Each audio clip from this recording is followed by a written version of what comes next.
ഈ പാലക്കാടുകാർക്കൊരു പ്രത്യേകതയുണ്ട്. മണ്ണും മനുഷ്യനും എന്നുള്ള ഒരു പുസ്തകത്തിലാണെങ്കിൽ ആദ്യത്തെ ഒരു പാരഗ്രാഫ് പാലക്കാട്ടുകാരെ കുറിച്ചായിരിക്കും. ആദ്യഘട്ടം തന്നെ 15,000 പേർക്ക് നേരിട്ടും 10,000 പേർക്ക് ഇൻഡയറക്റ്റ് ആയിട്ടും ജോലി കിട്ടും. 25,000 പേർ. ഇത് 3 വർഷം കൊണ്ട് പൂർത്തിയാകുമ്പോൾ ഏകദേശം 50,000 പേർക്കാണ് ഏകദേശം 6,000 കോടി രൂപ ഇൻവെസ്റ്റ് ചെയ്തുകൊണ്ട് 6 ലൈനാണ് വരുന്നത്. ഷൊർണൂർ റെയിൽവേ സ്റ്റേഷൻ മനോഹരമായ ഒരു റെയിൽവേ സ്റ്റേഷനാക്കി മാറ്റി 67 കോടി രൂപ മുതൽ മുടക്കി അതിന്റെ നിർമ്മാണം അന്തിമഘട്ടത്തിലാണ്. കേരളത്തിൽ ഏറ്റവും മുന്നിലേക്ക് വരാൻ സാധ്യമാകുന്ന വികസന പ്രവർത്തനങ്ങൾ പാലക്കാട് നടക്കുകയാണ്. പാലക്കാട് ഒരു ഇന്റർനാഷണൽ എയർപോർട്ട് വേണ്ടത്. അപ്പോൾ ഈ എയർപോർട്ടും കൂടെ വരികയാണെങ്കിൽ പാലക്കാടിനെ പിടിച്ചു നിർത്താൻ കഴിയില്ല. പാലക്കാടിന്റെ വികസനം ദ്രുതഗതിയിൽ. ആരാണ് അവിടെ KS യൂണിറ്റ് ഉണ്ടാക്കി ചോദിച്ച് വെച്ച കോടി വലിച്ചെറിഞ്ഞ് KSകാരാന്ന് വെച്ചാൽ എല്ലാവർക്കും അടിയാണ്. സ്വാഭാവികമായിട്ടും അക്രമാസക്തമായി പുറമുള്ള ആളുകൾ വന്ന് ആക്രമിച്ചു. സ്കൂൾ ലീഡർ ആദ്യമായിട്ട് അടികൊണ്ട് ആശുപത്രിയിലായി. ആ പാരമ്പര്യം ഇന്ത്യൻ നാഷണൽ കോൺഗ്രസിനാണ് അവകാശപ്പെടാൻ കഴിയുകയുള്ളൂ. ഇന്ത്യയിൽ ഏറ്റവും ശക്തനായ നേതാവായി മാറിയിരിക്കുന്നു ശ്രീ രാഹുൽ ഗാന്ധി. പിന്നീട് എനിക്ക് ഏറ്റവും കൂടുതൽ ഇഷ്ടപ്പെട്ടത് മോഹൻലാലാണ്. കഴിഞ്ഞ 2 ഇലക്ഷനിലും ഞാൻ തോൽക്കുമെന്ന് മുൻകൂട്ടി പ്രഖ്യാപിച്ചത് മാധ്യമങ്ങളായിരുന്നു. അതിൽ അല്പം ചില യുവജനങ്ങൾക്ക് പക്വത കുറവുണ്ട്. അപ്പൊ പൊടുന്നതിന് നേതാവാകാം എന്ന് ധരിക്കുന്ന കുറച്ചു പേരുടെ അവരുടെ ഒരു എടുത്തുചാട്ടം ഞാനൊരു പട്ടാളക്കാരനായിരുന്നു. അങ്ങനെയാണ് 25 വർഷത്തെ LDFന്റെ ചരിത്രം മാറ്റി പാലക്കാട് നിന്നും MP ആണ്.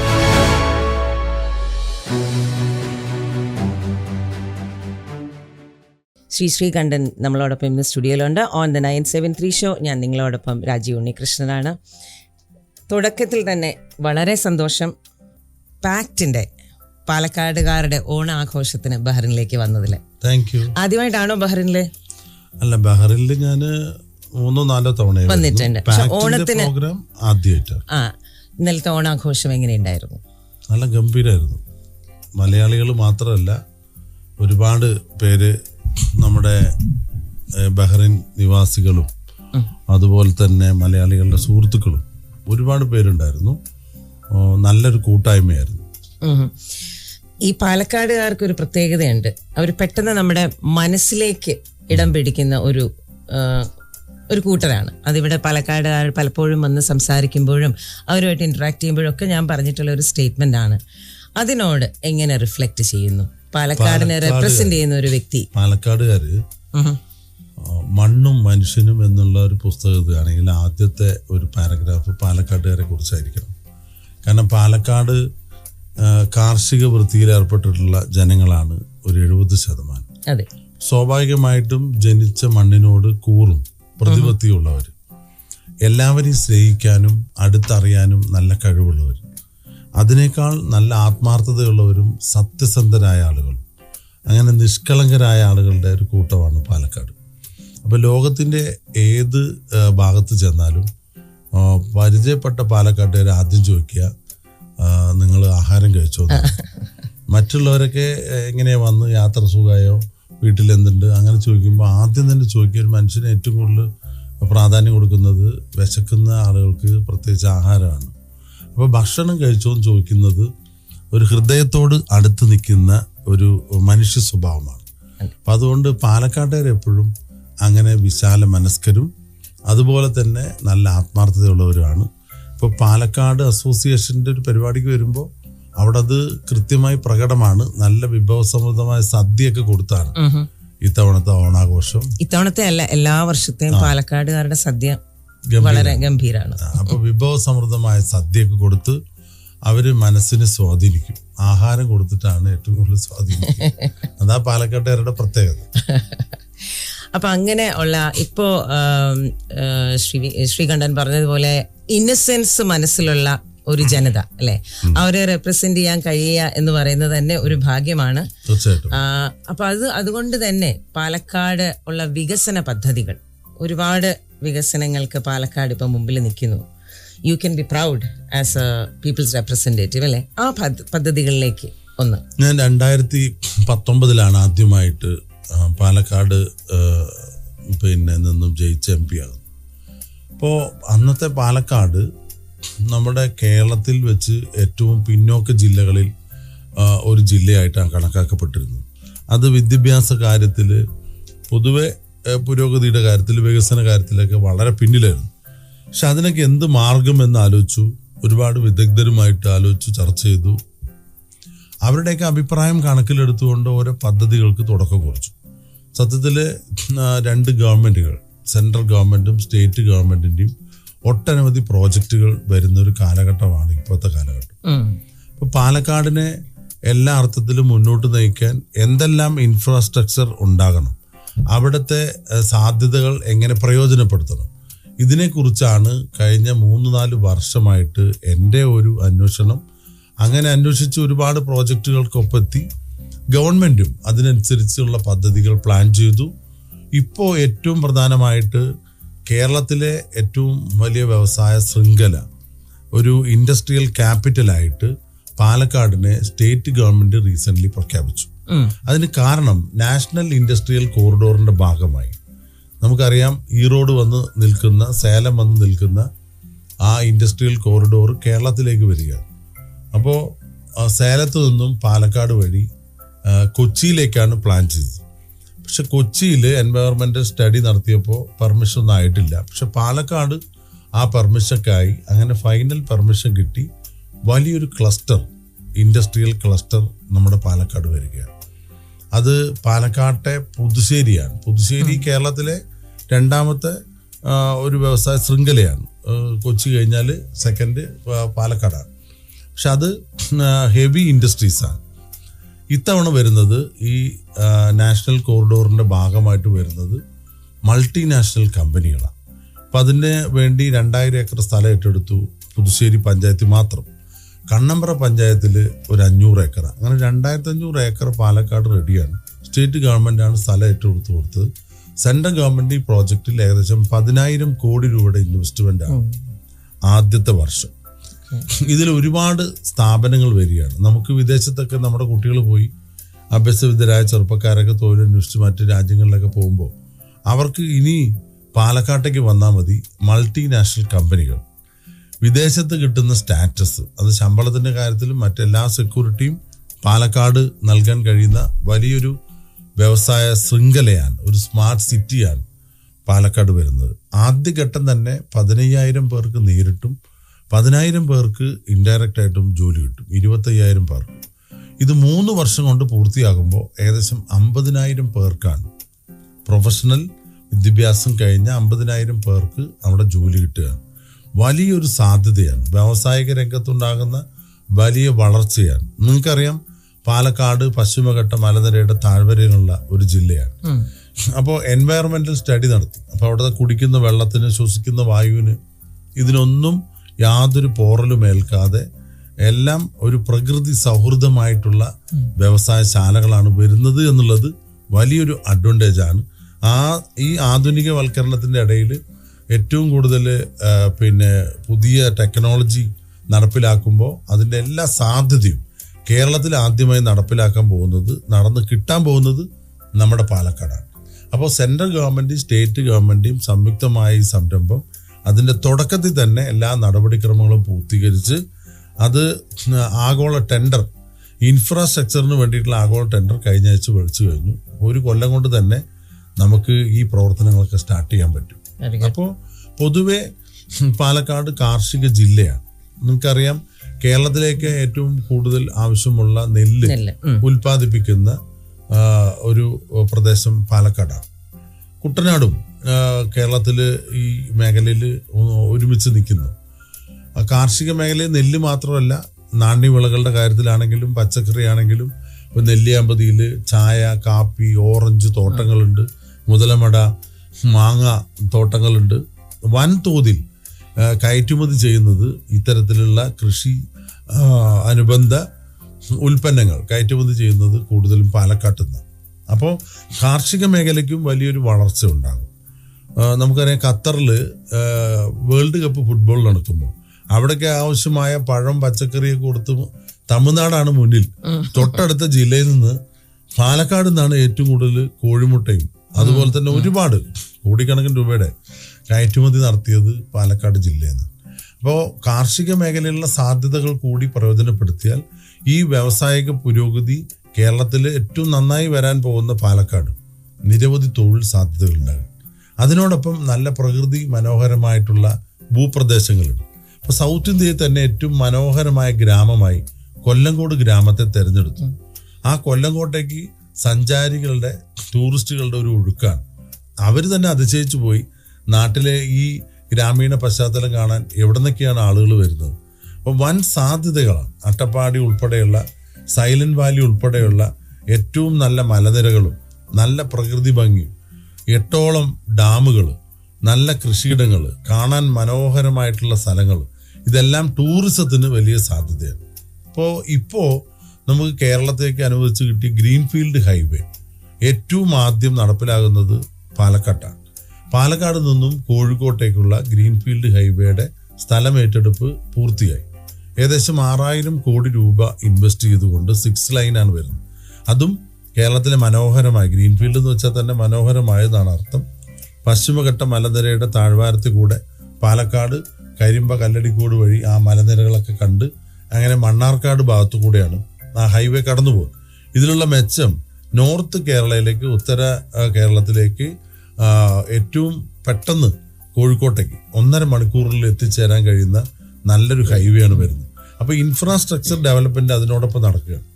പാലക്കാട് നിന്നും മണ്ണുത്തിയിലേക്ക് പോകുന്ന തൃശ്ശൂർ പാത ഇപ്പൊ 4 വരിയാണ്. അത് 6 വരിയാക്കാനുള്ള വലിയൊരു പ്രോജക്റ്റ് തയ്യാറായിക്കൊണ്ടിരിക്കുക. അതും കൂടെ ആയാൽ പാലക്കാടിന്റെ വികസനം വലിയ തോതിൽ മുന്നിലേക്ക് വരും.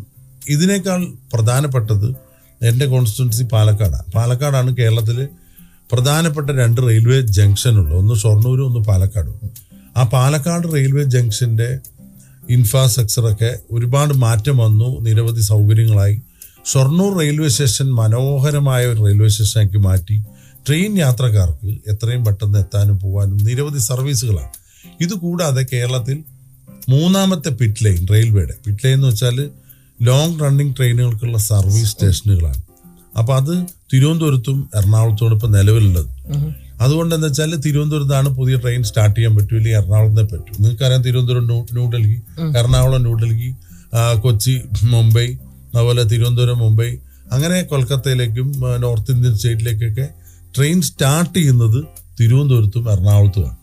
ഇനി അത് മാറി പാലക്കാട്ട് നിന്നും കൂടി ആരംഭിക്കാൻ കഴിയും. കാരണം ഈ ട്രെയിനുകളുടെ അറ്റകുറ്റപ്പണി നടത്താനുള്ള ഒരു സർവീസ് സെന്ററാണ് പിറ്റ് ലൈൻ. 67 കോടി രൂപ മുതൽ മുടക്കി അതിന്റെ നിർമ്മാണം അന്തിമഘട്ടത്തിലാണ് പാലക്കാട് ടൗൺ റെയിൽവേ സ്റ്റേഷൻ. ഇനി നമുക്ക് പാലക്കാട് നിന്നും ഡൽഹിയിലേക്ക്, പാലക്കാട് നിന്നും മംഗലാപുരം, പാലക്കാട് ബാംഗ്ലൂർ, തിരുവനന്തപുരം, അതുപോലെ ചെന്നൈ, എല്ലാ സ്ഥലത്തേക്കും ഇനി പാലക്കാട് നിന്നും ട്രെയിൻ ആരംഭിക്കാൻ പറ്റും. 1 ഡസൻ ട്രെയിനെങ്കിലും പിറ്റ് ലൈൻ യാഥാർത്ഥ്യമാകുന്നതോടുകൂടി പാലക്കാട് നിന്ന് സ്റ്റാർട്ട് ചെയ്യാൻ പറ്റും. ലോങ് റണ്ണിങ് ട്രെയിനുകളാണ്. അപ്പോൾ റെയിൽ, റോഡ്, മറ്റ് ഗതാഗത സൗകര്യങ്ങൾ, കാർഷിക മേഖല, വ്യവസായ മേഖല, ഇതിൻ്റെയൊക്കെ ഒരു പുരോഗതി, കൂടെ ടൂറിസം, ഇതെല്ലാം കൂടെ വരുമ്പോൾ കേരളത്തിൽ ഏറ്റവും മുന്നിലേക്ക് വരാൻ സാധ്യമാകുന്ന വികസന പ്രവർത്തനങ്ങൾ പാലക്കാട് നടക്കുകയാണ്. ഇനിയൊരു ആഗ്രഹം കൂടെ ഉണ്ട്. ഇത് കൂടാതെ ഇതെല്ലാം വരുമ്പോഴാണ് അത്തരത്തിലുള്ളൊരു ആഗ്രഹം സ്വാഭാവികമായിട്ടും വരിക. കഴിഞ്ഞ പാർലമെന്റ് സമ്മേളനത്തിൽ ഞാൻ അവതരിപ്പിച്ചത് പാലക്കാട് ഒരു ഇന്റർനാഷണൽ എയർപോർട്ട് വേണമെന്നാണ്. ആ ആവശ്യത്തെ ആദ്യമൊക്കെ എല്ലാവരും കളിയാക്കി. പക്ഷേ അത് ഫീസിബിലിറ്റി നടത്താൻ തയ്യാറാണെന്ന് കേന്ദ്ര വ്യോമയാന വകുപ്പ് മന്ത്രി ലെറ്റർ കിട്ടിയപ്പോൾ എല്ലാവരും ഞെട്ടി. സ്വാഭാവികമായിട്ടും ഇപ്പം അതിൻ്റെ ഫീസിബിലിറ്റി പഠനം നടക്കുകയാണ്, പ്രാഥമിക പരിശോധന നടക്കുകയാണ്. ഞങ്ങളുടെ പ്രതീക്ഷ ഇതെല്ലാം കൂടെ വരുമ്പോൾ അവിടുത്തെ വ്യവസായവും വാണിജ്യവും വ്യാപാരവും അതുപോലെ തന്നെ അഗ്രികൾച്ചർ പ്രോഡക്റ്റുകൾ, ഇതെല്ലാം വലിയ തോതിൽ ഉൽപ്പാദിപ്പിക്കുമ്പോൾ അതിൻ്റെ ഒരു വിപണനത്തിന് ലോകത്ത് എല്ലായിടത്തും സാധ്യത ഉണ്ട്. ഏറ്റവും കൂടുതൽ ജനപ്രിയമായിട്ടുള്ള അഗ്രികൾച്ചർ പ്രോഡക്ട്സ് ആണ് നെല്ലുൾപ്പെടെ എല്ലാ രാജ്യങ്ങളിലും മലയാളികൾ ആഗ്രഹിക്കുന്നു. അതുകൊണ്ട് കയറ്റുമതിക്ക് വലിയ സാധ്യതയാണ്. അപ്പോൾ ഈ എയർപോർട്ടും കൂടെ വരികയാണെങ്കിൽ പാലക്കാടിനെ പിടിച്ചു നിർത്താൻ കഴിയില്ല. പാലക്കാടിൻ്റെ വികസനം ദ്രുതഗതിയിൽ വലിയ പ്രതീക്ഷയോടുകൂടി 10,000 പേർക്ക് പുതിയ തൊഴിൽ സംരംഭങ്ങൾ ഉൾപ്പെടെ വലിയ ഒരു സാധ്യതയാണ് അവിടെ വന്നുകൊണ്ടിരിക്കുന്നത്. അപ്പം അതിനു വേണ്ടിയിട്ടുള്ള ഒരു ഹാർഡ് വർക്കിംഗ് ആണ് എല്ലാ ഗവൺമെന്റുകളുടെയും ഏജൻസികളുടെയും എല്ലാവരുടെയും സഹായത്തോടു കൂടി ഇതെല്ലാം സമീപ ഭാവിയിൽ തന്നെ നടപ്പിലാകുമെന്നുള്ള ഉറച്ച പ്രതീക്ഷയിലാണ്. പ്രതീക്ഷ, വളരെ നല്ല പ്രതീക്ഷ. പാലക്കാടുകാർക്ക് അഭിമാനിക്കാം. കാരണം ഞാനിങ്ങനെ കേട്ടിരിക്കുകയായിരുന്നു. പണ്ട് സ്കൂളിലും കോളേജിലും ഒക്കെ പഠിക്കുമ്പോൾ നമ്മൾ ഈ നമ്മുടെ സ്റ്റേറ്റ്സിനെ കുറിച്ച് എഴുതാൻ പറയുമല്ലോ കുട്ടികളോട്, പ്രോജക്റ്റ് ഒക്കെ സബ്മിറ്റ് ചെയ്യുമ്പോൾ പാലക്കാട് വളരെ ബ്യൂട്ടിഫുൾ ആയിട്ട് എങ്ങനെ പോർട്രേ ചെയ്യാം എന്നൊരു സ്റ്റുഡന്റിന് വളരെ വ്യക്തമായിട്ട് താങ്കൾ പറഞ്ഞു കൊടുത്തു. കാരണം അത്ര ബ്യൂട്ടിഫുൾ ആണ് പാലക്കാട് ആസ് സച്ച്. കേരളത്തിന്റെ ഗ്രാനറി, നെല്ലറ എന്നറിയപ്പെടുന്ന പാലക്കാട്. പക്ഷെ എനിക്ക് ഏറ്റവും ഇംപ്രസീവ് ആയിട്ട് തോന്നിയത് താങ്കൾ ആദ്യം പറഞ്ഞതുപോലെ ഇന്നത്തെ ഏറ്റവും ക്രിട്ടിക്കൽ ആയിട്ടുള്ള എൻവയൺമെന്റൽ ബാലൻസ് മെയിൻറ്റെയിൻ ചെയ്തുകൊണ്ട് വെസ്റ്റേൺ ഗട്ട്സിന്റെ താഴെ എത്ര ബ്യൂട്ടിഫുൾ ആയിട്ട് കിടക്കുന്ന പാലക്കാടിന്റെ എൻവയൺമെന്റൽ സ്റ്റെബിലിറ്റി ടച്ച് ചെയ്യാതെയുള്ള ഈ ഡെവലപ്മെന്റ്സ്, അതിന് ചുക്കാൻ പിടിക്കുന്ന, അല്ലെങ്കിൽ ആ ഡെഫിനറ്റ്ലി ചുമ്മാതല്ല നിങ്ങളെ അവിടുന്ന് ജയിപ്പിച്ചത്. കാരണം അത്രമാത്രം ബ്യൂട്ടിഫുൾ ആയിട്ട് താങ്കൾ പാലക്കാടിനെ കുറിച്ച് പറഞ്ഞു. Thank you so much, that was amazing. പെട്ടെന്ന് ഒരു ക്വിക്ക് ക്വസ്റ്റനോട് ഞാൻ ചോദിച്ചോട്ടെ. കാരണം വിദ്യാർത്ഥി രാഷ്ട്രീയത്തിൽ വളരെ ഫയർ ബ്രാൻഡായിട്ട് ഉയർന്നു വന്ന ഒരു നേതാവ്, അതിനെക്കുറിച്ച് കേൾക്കാൻ താല്പര്യമുണ്ടാവും. 2, കോൺഗ്രസ് പാർട്ടിയിൽ നമ്മളെപ്പോഴും കാണുന്നത് മാസസിനെ കൂട്ടിച്ചേർത്ത് മുമ്പോട്ട് പോകുന്ന ഒരുപാട് projects like the recent ones. പക്ഷെ അതിനൊപ്പം തന്നെ താങ്കളും ഒരു പദയാത്ര നടത്തിയിരുന്നു ഇല്ലേ? ഈ 2നെ കുറിച്ച് ഒന്ന് കേൾക്കാൻ വളരെ ചുരുക്കത്തിൽ പെട്ടത്. ഞാൻ സ്കൂളിൽ പഠിക്കുന്ന കാലത്ത് തന്നെ എനിക്ക് വലിയ ഒരു പാർട്ടി പാരമ്പര്യമൊന്നുമില്ല. പക്ഷെ എൻ്റെ അമ്മായിയുടെ മകളാണ് കമല നമ്പീശൻ. അവർ സ്വാതന്ത്ര്യ സമര സേനാനിയാണ്. അവരുടെ നാട്, എൻ്റെ അമ്മയുടെ നാട് തൃശ്ശൂരാണ്. അപ്പോൾ അവരുടെ പ്രവർത്തനങ്ങളെക്കുറിച്ച് അവരെപ്പോഴും ഖാദി പിന്നെ പ്രചാരണവും അവരുടെ പ്രവർത്തനമൊക്കെ ഞാൻ കണ്ടിട്ടുണ്ട്, ഒരുപാട് വായിച്ചറിഞ്ഞിട്ടുണ്ട്. അപ്പം അങ്ങനെയൊക്കെ വീട്ടിൽ എപ്പോഴും എല്ലാവരും ഇരുന്ന് പറയും. അങ്ങനെയാണ് വിദ്യാർത്ഥി രാഷ്ട്രീയ രംഗത്ത് ആദ്യമായിട്ട് എന്നെ കുറച്ച് കുട്ടികൾ സമീപിച്ച് KSUവിൻ്റെ ഒരു യൂണിറ്റ് ഉണ്ടാക്കണം. ഷൊർണൂർ ഗവൺമെൻറ് ഹൈസ്കൂളാണ്. അപ്പം അവിടെ നിന്ന് അങ്ങ് തുടങ്ങിയത്. പക്ഷെ ആ യൂണിറ്റ് ഉണ്ടാക്കി പിന്നെ തോന്നി വേണ്ടായിരുന്നില്ല. കാരണം അവിടെ ഭൂരിപക്ഷം SFI ആയിരുന്നു. അപ്പോൾ അവിടെ അക്രമ രാഷ്ട്രീയത്തിൻ്റെ ഒരു കാലഘട്ടമാണ്. വിദ്യാർത്ഥി രാഷ്ട്രീയം എന്ന് വെച്ചാൽ അക്രമമാണ്. അപ്പം അങ്ങനെയുള്ളൊരു കാലഘട്ടത്തിൽ സമാധാനം ആഗ്രഹിക്കുന്ന ഒരുപാട് പേരുണ്ടായിരുന്നു. അതിലേറ്റവും കൂടുതൽ പെൺകുട്ടികളാണ്. സത്യത്തിൽ പെൺകുട്ടികളുടെയൊക്കെ റിക്വസ്റ്റ് കാരണമാണ് അങ്ങനെ ഒരു യൂണിറ്റ് ഉണ്ടാക്കിയതും പ്രവർത്തിച്ചതും. അപ്പം ഞാൻ ചോദിച്ചു, നിങ്ങളുടെയൊക്കെ സപ്പോർട്ടുണ്ടോ? ഞങ്ങൾ ഉറപ്പായിട്ട് സപ്പോർട്ട് ചെയ്യും. എന്താ കാരണം, മറ്റൊരു അക്രമം ആണ്, വയലൻസ് ആണ് അത്. ഈ പിന്നെ സ്കൂളിൽ സമാധാനമായിട്ട് നടക്കാൻ കഴിയുന്നില്ല, അങ്ങനെയുള്ള പരാതിയാണ് അന്ന് കേട്ടത്. അവിടെ നിന്ന് അങ്ങ് രാഷ്ട്രീയത്തിലേക്ക് വന്നു. കേരള വിദ്യാർത്ഥി യൂണിയൻ്റെ യൂണിറ്റ് കമ്മിറ്റി രൂപീകരിച്ച് അങ്ങനെ സ്കൂൾ ലീഡർ ഇലക്ഷൻ മത്സരിച്ചപ്പോഴാണ് അബദ്ധം മനസ്സിലായത്. വലിയ തോതിലുള്ള എതിർപ്പ് സ്കൂളിൽ നിന്നല്ല, സ്കൂളിൻ്റെ പുറത്തു നിന്നാണ്. ആരാണ് അവിടെ KSU യൂണിറ്റ് ഉണ്ടാക്കി ചോദിച്ച് വെച്ച കോടി വലിച്ചെറിഞ്ഞ് KSUക്കാരാന്ന് വെച്ചാൽ എല്ലാവർക്കും അടിയാണ്. അപ്പം അങ്ങനെ വന്നപ്പോൾ സ്വാഭാവികമായിട്ടും അത് ശരിയല്ലല്ലോ എന്ന് കരുതി എനിക്കും പുറമെ നിന്ന് സപ്പോർട്ട് കിട്ടി. അങ്ങനെ ഞാൻ KSUവിൻ്റെ ആദ്യത്തെ എൻ്റെ സ്കൂളിലെ സ്കൂൾ ലീഡറായി തിരഞ്ഞെടുത്തു. എത്ര വയസ്സുണ്ടായിരുന്നു അന്ന്? 14 വയസ്സ്. SLCക്ക് പഠിക്കുമ്പോഴാണ് ആദ്യം. അതുവരെ അവിടെ SFIയുടെ സ്കൂൾ ലീഡറായിരുന്നു. അപ്പം എനിക്ക് കുട്ടികളായിട്ടുള്ള ബന്ധം രാഷ്ട്രീയത്തിനും സംഘടനയ്ക്കൊക്കെ അതീതമായിട്ടുണ്ടായതുകൊണ്ട് എനിക്ക് ജയിക്കാൻ കഴിഞ്ഞു. ഈ ജയം ഒരിക്കലും SFIക്ക് ഉൾക്കൊള്ളാൻ കഴിഞ്ഞില്ല. ഒരു അട്ടിമറി അവിടെ നടന്നത്. സത്യത്തിൽ അവർ വിചാരിച്ച അവർ ജയിക്കുന്നതാണ്. പക്ഷേ വോട്ടെണ്ണിയപ്പോൾ ഞാൻ ജയിച്ചു. സ്വാഭാവികമായിട്ടും അക്രമാസക്തമായി പുറമുള്ള ആളുകൾ വന്ന് ആക്രമിച്ചു. സ്കൂൾ ലീഡർ ആദ്യമായിട്ട് അടികൊണ്ട് ആശുപത്രിയിലായി. അപ്പോൾ എൻ്റെ അച്ഛനമ്മയും പറഞ്ഞു അവർക്കൊന്നും ഇതൊന്നും താല്പര്യമില്ല. അപ്പോൾ സ്വാഭാവികമായിട്ടും പറഞ്ഞു, മോനെ നിന്നെ സ്കൂളിൽ നിന്ന് മാറ്റാൻ പോവുകയാണ്. അപ്പോൾ കുറച്ച് ദിവസം ആശുപത്രിയായിരുന്നു. ഒരുപാട് നേതാക്കന്മാർ ആളുകളൊക്കെ വന്ന് അച്ഛനമ്മയൊക്കെ സമാധാനിപ്പിച്ചപ്പോൾ അവർക്കും ഒരു ആശ്വാസമായി. പിന്നെ അവർ നിർബന്ധിച്ചില്ല. ഞാനങ്ങനെ എൻ്റെ യാത്ര തുടങ്ങി. അവിടുന്ന് അങ്ങോട്ട് വിദ്യാർത്ഥി രാഷ്ട്രീയത്തിൽ അങ്ങനെ വല്ലാതെ ഇൻവോൾവ് ആയി. തുടർന്ന് അങ്ങോട്ട് ഒരുപാട് യാത്രയാണ്. അങ്ങനെ KSUക്കാരൻ യൂത്ത് കോൺഗ്രസ്സുകാരനായി, യൂത്ത് കോൺഗ്രസ്സുകാരൻ കോൺഗ്രസ്സുകാരനായി, അങ്ങനെയുള്ള കൂട്ടുകെട്ടായി. അങ്ങനെയുള്ള ഒരുപാട് നേതാക്കന്മാരെ പരിചയപ്പെട്ട് ഒരുപാട് ക്യാമ്പിലും ക്ലാസ്സിലൊക്കെ പങ്കെടുത്ത് അങ്ങനെ ഒരു ഉറച്ച കോൺഗ്രസ് ആശയക്കാരനായി ഞാൻ മാറി. അങ്ങനെ KSUവിലൂടെ വളർന്ന് സ്റ്റേറ്റ് വൈസ് പ്രസിഡന്റ് വരെയായി. യൂത്ത് കോൺഗ്രസ്സിലൂടെ വളർന്ന് അന്നത്തെ ഇന്ത്യയിലെ 5 ജനറൽ സെക്രട്ടറിമാരിൽ ഒരാളായി. 6 സ്റ്റേറ്റിൻ്റെ ചുമതല കിട്ടി.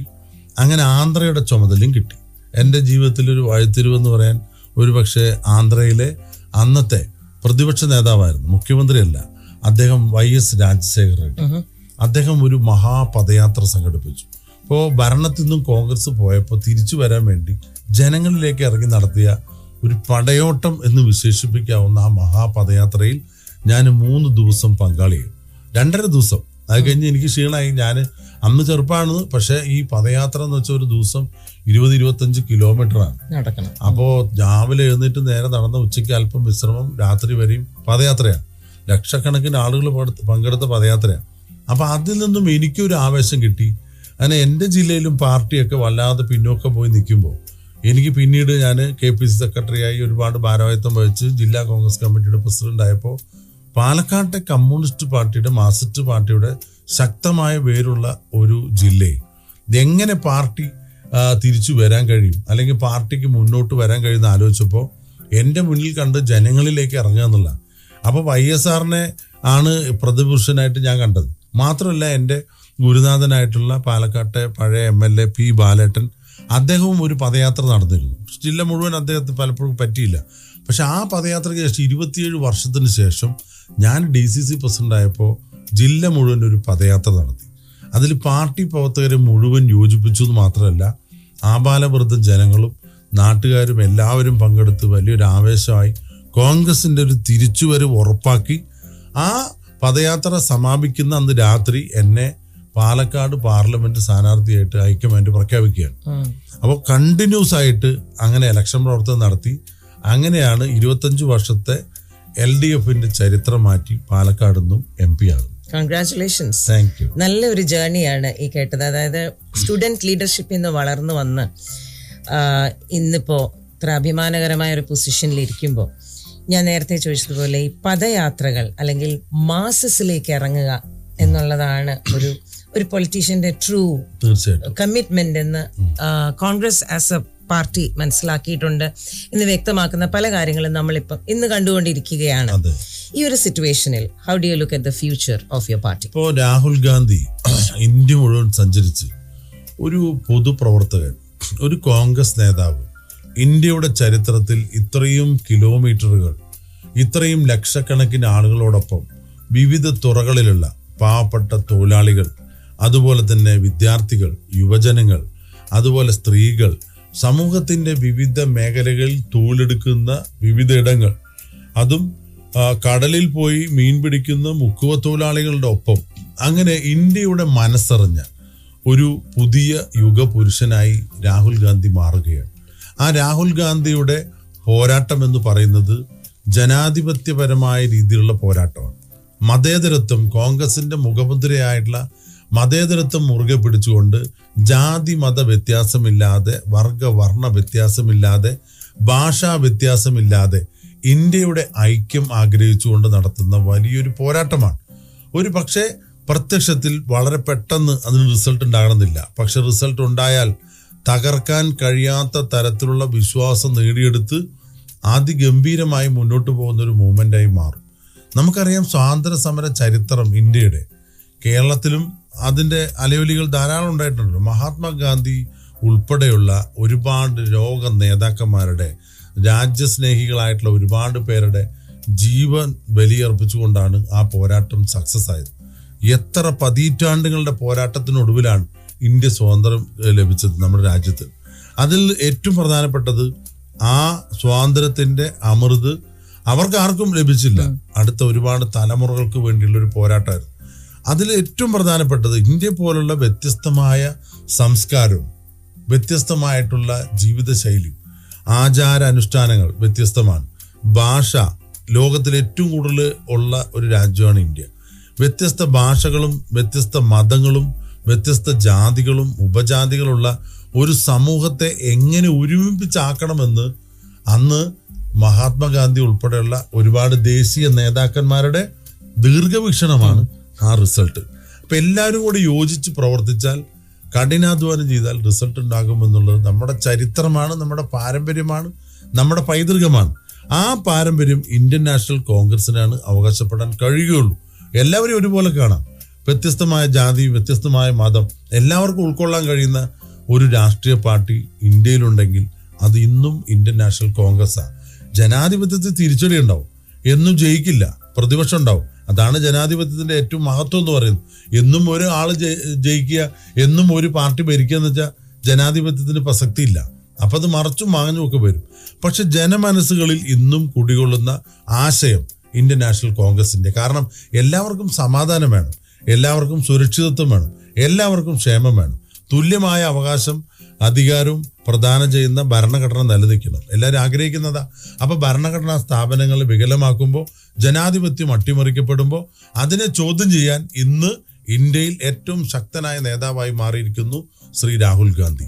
അദ്ദേഹത്തിന്റെ പോരാട്ടം ഒരു ഒറ്റയാൾ പോരാട്ടമല്ല, ജനസഹസ്രങ്ങളെ ഉൾക്കൊണ്ട് അവരെല്ലാം ചേർത്ത് വെച്ചുകൊണ്ടുള്ള വലിയൊരു പോരാട്ടമാണ്. ഈ പോരാട്ടത്തിന്റെ അന്തിമ വിജയം ജനാധിപത്യത്തിന്റെ വിജയമാണ്. തീർച്ചയായിട്ടും ഇന്ന് നമ്മുടെ രാജ്യം ശിഥിലമാകുന്ന ഭിന്നതകളും വർഗീയതയൊക്കെ തലപൊന്തിക്കുന്ന ഈ അവസ്ഥയിൽ നിന്നും ഒരു സമാധാനമുള്ള സുരക്ഷിതമായ ഒരു ഇന്ത്യയെ കെട്ടിപ്പടുക്കാൻ ഇന്ത്യൻ നാഷണൽ കോൺഗ്രസിനും അതിന് നേതൃത്വം നൽകുന്ന രാഹുൽ ഗാന്ധിക്കും കഴിയും.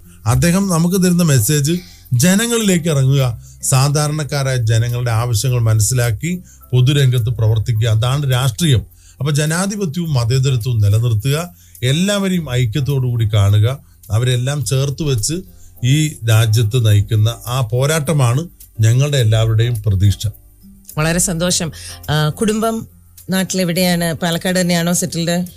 എൻ്റെ വൈഫ് കെ എ തുളസി, അവര് ഒറ്റപ്പാലം പാർലമെന്റ് ഇലക്ഷന് സ്ഥാനാർത്ഥിയായിരുന്ന സമയത്താണ് ഞാൻ പരിചയപ്പെടുന്നത്. അതിനു മുമ്പ് അവർ ചേലക്കര അസംബ്ലിയിൽ സ്ഥാനാർത്ഥിയായി മത്സരിച്ചിരുന്നു. കോൺഗ്രസിന്റെ ഒരു പ്രവർത്തകയായിരുന്നു. പിന്നീടും തെരഞ്ഞെടുപ്പ് മത്സരിച്ചിട്ടുണ്ട്. അപ്പോൾ ആ ഒറ്റപ്പാലം ഇലക്ഷൻ കഴിഞ്ഞതിന് ശേഷമാണ് ഞങ്ങൾ പരിചയപ്പെടുന്നതും വിവാഹിതരാകുന്നതും. ഇപ്പോൾ അവര് പ്രവർത്തിക്കുന്നത് നെന്മാറ NSS കോളേജിൽ പ്രൊഫസറായിട്ട് ജോലി, ഡിപ്പാർട്ട്മെന്റ് ആയിട്ടാണ്. മാത്രമല്ല പാർട്ടിയിൽ അന്നു മുതൽ എന്നെ കല്യാണം കഴിക്കുന്നതിലേക്ക് എത്രയോ വർഷം മുമ്പ് അവർ ജില്ലാ പഞ്ചായത്ത് മെമ്പറായിരുന്നു.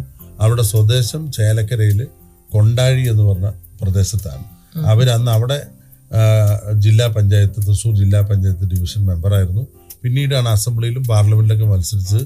ഇപ്പോഴും അവർ സജീവമായിട്ട് രാഷ്ട്രീയ പ്രവർത്തനം നടന്നു. KPCCയുടെ ജനറൽ സെക്രട്ടറി ആയിട്ട് പ്രവർത്തിക്കുകയാണ്. അപ്പൊ സകുടുംബം രാഷ്ട്രീയത്തിലേക്ക്, കോൺഗ്രസിന് വേണ്ടി ഈ തിരക്കിനൊക്കെ ഇടയിൽ എന്താണ് ഹോബീസ്?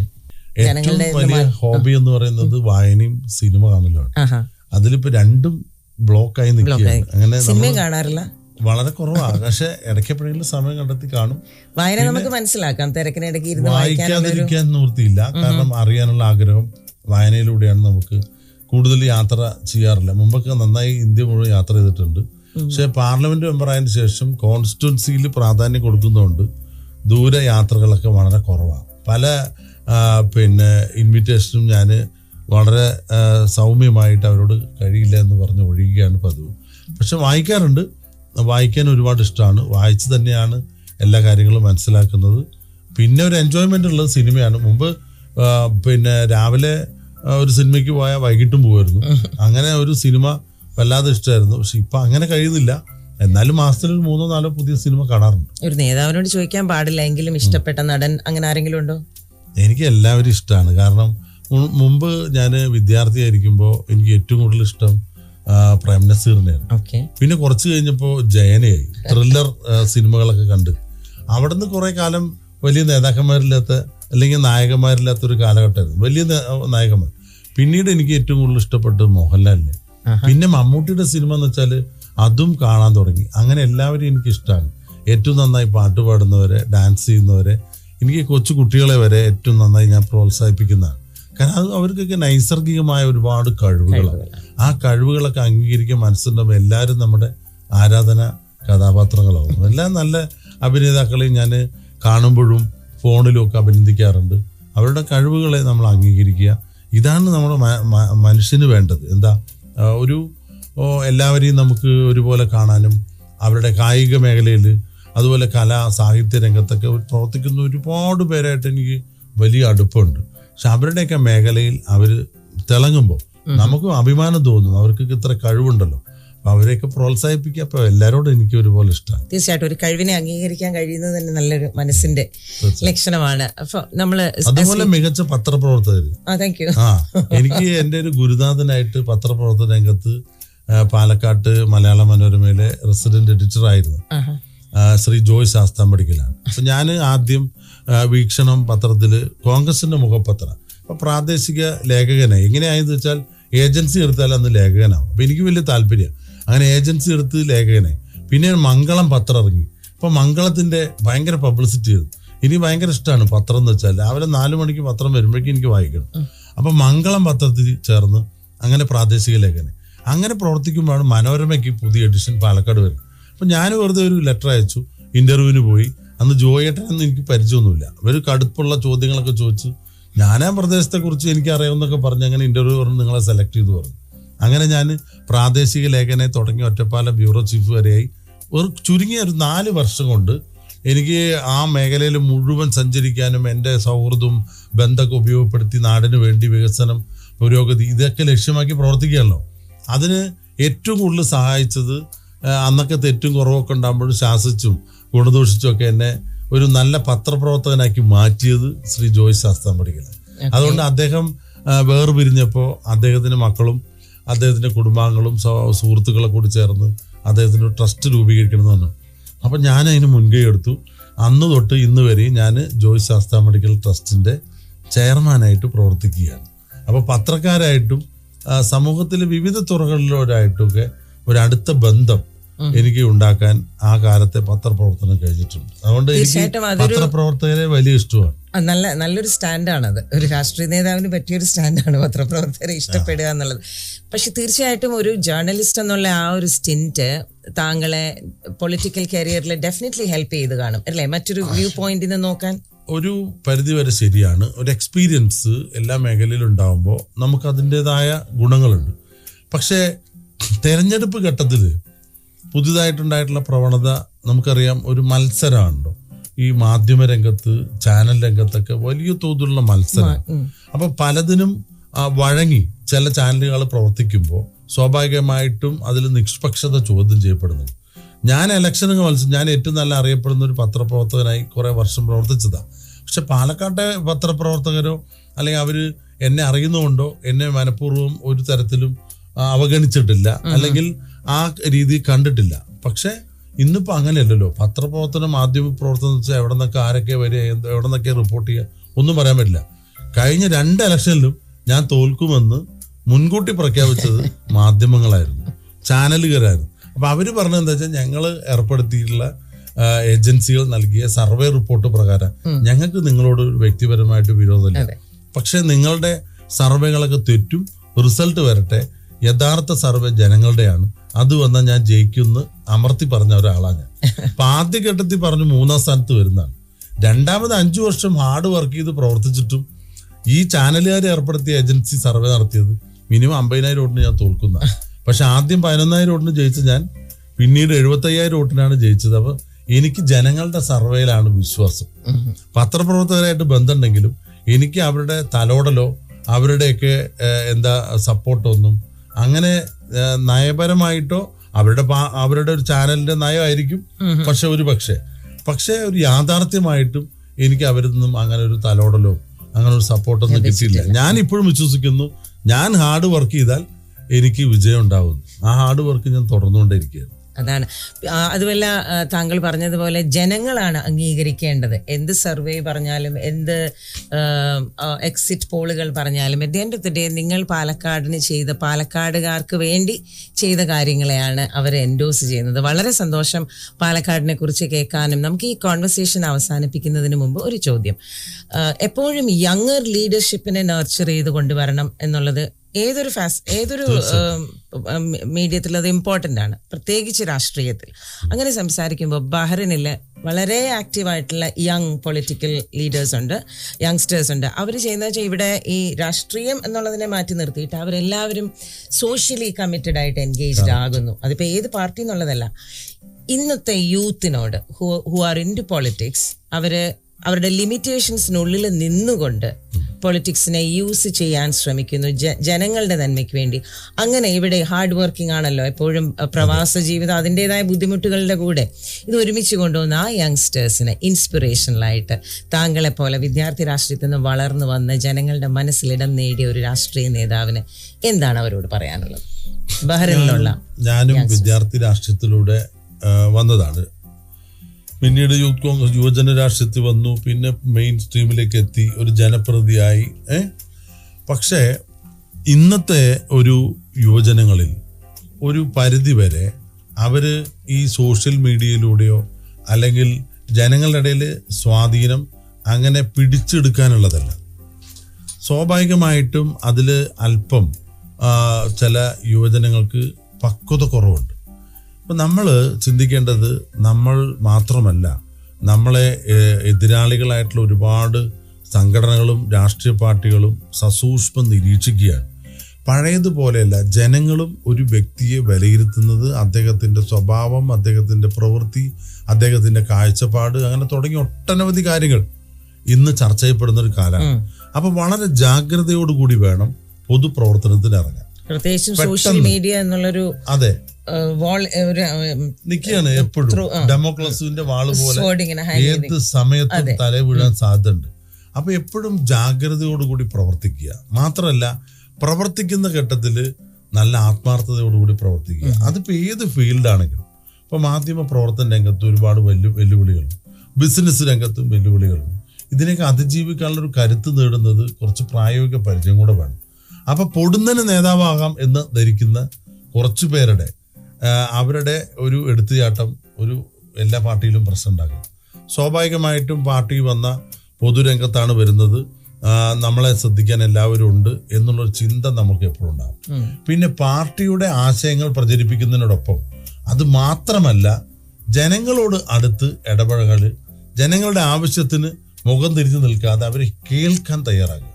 അപ്പൊ പഴയകാല നേതാക്കന്മാരൊക്കെ നമ്മളെ പഠിപ്പിച്ചിട്ടുള്ളത് സഹിഷ്ണുതയോടുകൂടി വളരെ സമാധാനത്തോടുകൂടി മറ്റുള്ളവർ പറയുന്നത് കേൾക്കും. എല്ലാ കാര്യം ചെയ്തു കൊടുക്കാൻ കഴിയില്ല, പക്ഷെ അവരെ ഹിയർ ചെയ്യുന്നില്ല. ഏകപക്ഷീയമായിട്ട് പോകുക വെച്ചാൽ ഒരു പ്രാവശ്യമൊക്കെ ജയിക്കും, വീണ്ടും ജയിക്കാനും വീണ്ടും ജനമനസ്സുകളിൽ നിൽക്കാനും ഒക്കെ വലിയ പ്രയാസം നേരിടും. സ്വാഭാവികമായിട്ടും അവർ കാണേണ്ടത് പൊതുപ്രവർത്തന രംഗത്ത് വരുമ്പോൾ ആത്മാർത്ഥത ഉണ്ടാകും. അപ്പോഴത്തെ സ്ഥാനലാഭത്തിന് വേണ്ടിയോ സങ്കുചിത താല്പര്യത്തിന് വേണ്ടി നിന്നാൽ ആ വിജയമൊക്കെ താൽക്കാലികമായിട്ട്.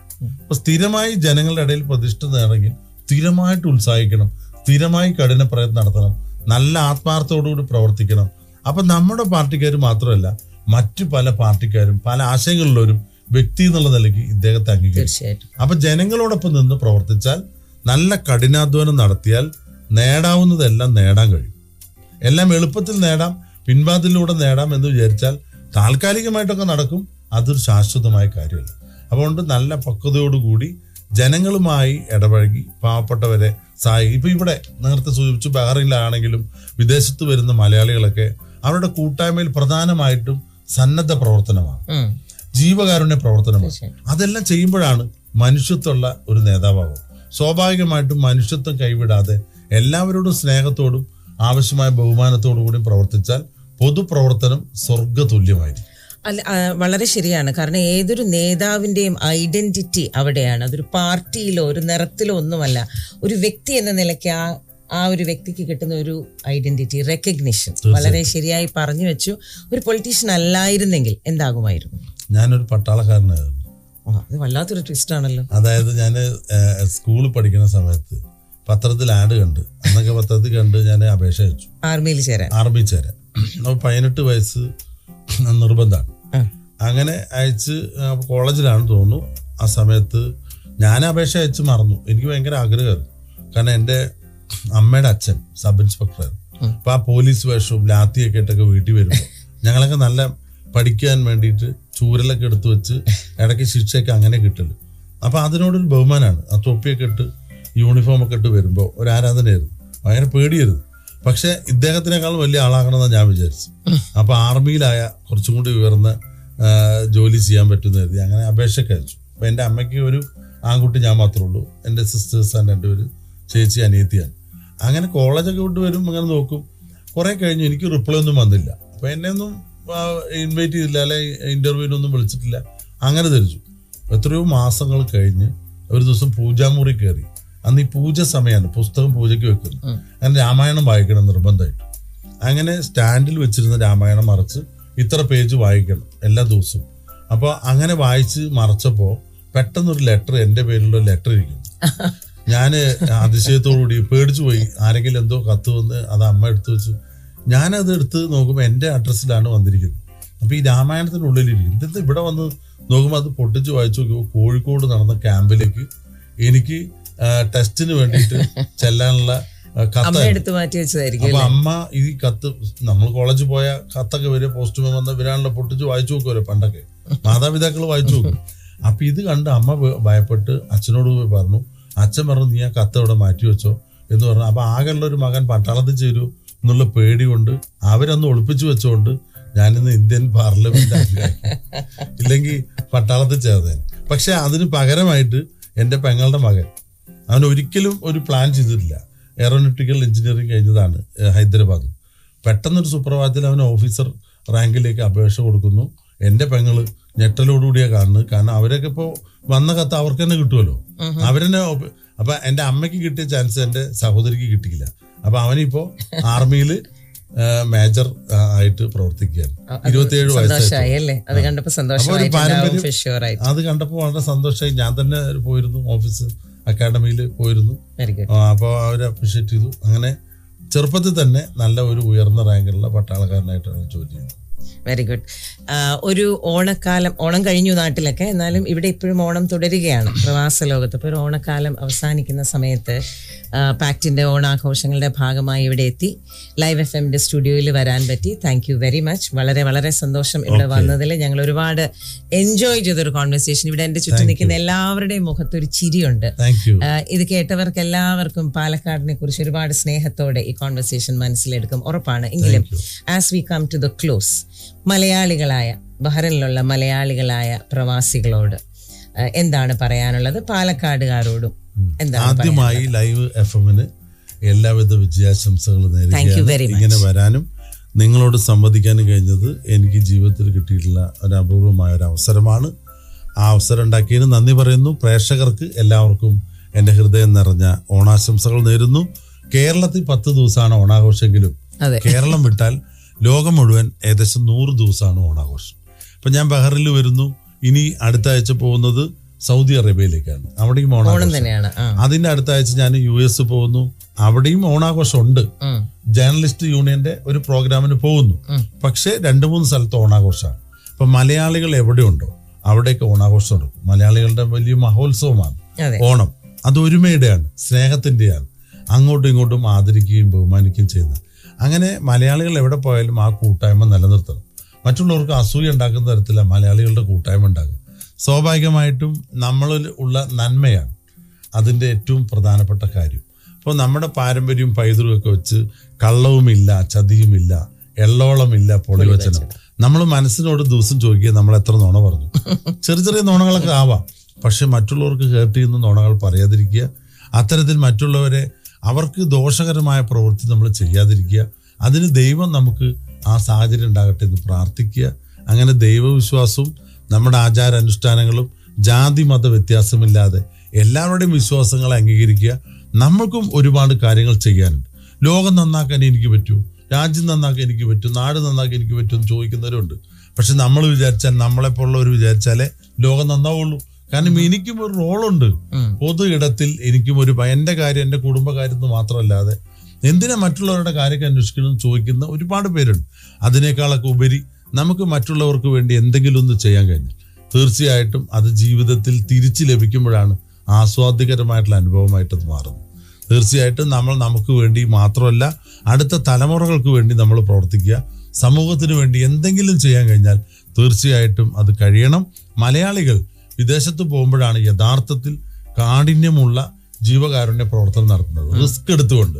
കാരണം നാട്ടിലാകുമ്പോൾ അതൊക്കെ കാഷ്വലായിട്ട് കാണും, അതൊക്കെ മറ്റുള്ളവരുണ്ടാവുമായിരിക്കും. പക്ഷെ ഇവിടെ വന്നാൽ അവർക്ക് അതിൻ്റെ വേദനയും വികാരവും മനസ്സിലാക്കാൻ കഴിയും. നന്മയുള്ളവരായി കൂടുതൽ മാറും. ഏറ്റവും നല്ല ജീവകാരുണ്യ പ്രവർത്തനം നടത്തുന്നത് പ്രവാസികളാണ്. അപ്പം നമ്മുടെ നാട്ടിൻ്റെ വികസനത്തിനും നാട്ടിലെ ജനങ്ങളുടെ ക്ഷേമത്തിനും വേണ്ടി നന്നായി നിങ്ങളും പ്രവർത്തിക്കുക. നിങ്ങളുടെ കുടുംബത്തെയും നന്നായി സംരക്ഷിക്കുക. സ്നേഹമുള്ളവരും സത്യസന്ധരും ആത്മാർത്ഥരുമായിട്ട് നടന്നാൽ ഒരുപാട് അത്യാഗ്രഹങ്ങൾ ഇല്ലാതെ പോയാൽ തന്നെ നല്ല സമാധാനം കിട്ടും. യേശുക്രിസ്തു നൽകിയ സന്ദേശം പോലെ സന്മനസ്സുള്ളവർക്ക് സമാധാനം. Thank you very much mister Sreekanth. വളരെ വളരെ സന്തോഷം. ഓണസ്റ്റ്ലി വളരെയധികം എൻജോയ് ചെയ്തൊരു കോൺവെർസേഷൻ. ഒരു ജനപ്രതിനിധി എന്ന നിലയിൽ പാലക്കാടിൻ്റെ A to Z മനസ്സിലാക്കി അവിടുത്തെ ജനങ്ങളുടെ പൾസ് അറിഞ്ഞ് സംസാരിച്ചതിന് ഒരുപാട് നന്ദി. മലയാളികൾക്ക് വേണ്ടി തന്ന ഈ മെസ്സേജിന് ഒരുപാട് നന്ദി. Live FM entire live FM ടീമിന്റെ താങ്കൾക്കും വ്യക്തിപരമായിട്ട് പ്രത്യേക സ്നേഹം. Thank you so much. So that was the very respected Member of Parliament of India, Shri V.K. Srikantan, with us on the 973 show. And this is Raji Unnikrishnan signing off, only to greet you with yet another guest, same time next week. Until then, stay tuned on Live FM 107.2.